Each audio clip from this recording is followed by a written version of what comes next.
இங்கே ஒரு பையன் எப்போ பார்த்தாலும் ரூமில் கேம் விளாண்டுக்கிட்டு வீட்டை விட்டே வெளில போகும்போது கேம் மட்டும் தான் உலகம்னு இருக்கான். அவங்க அம்மா அந்த பையனுக்காக ஒரு பார்சல் கொண்டு வந்து வைக்கிறாங்க. அந்த பார்சலை கூட பார்க்காம அவன் கேமை தான் ஊண்டிக்கிட்டு இருக்கான். அப்போ தான் அவங்க அம்மா அந்த பார்சல் என்னென்ன பாரு அப்படின்னு சொல்லுவோம். சரிம்மா பார்க்குறேன்னு சொல்லி பார்க்கனா அதில் ஒரு அழகான குட்டி பப்பி இருக்குது.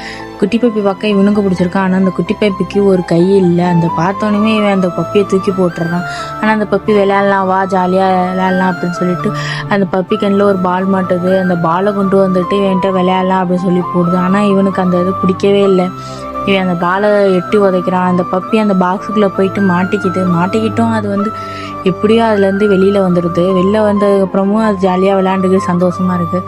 அதை பார்க்குற இவனுக்கும் கொஞ்சம் இதாக இருக்குது. அந்த பாலை வச்சுட்டு சந்தோஷமாக இருக்குது.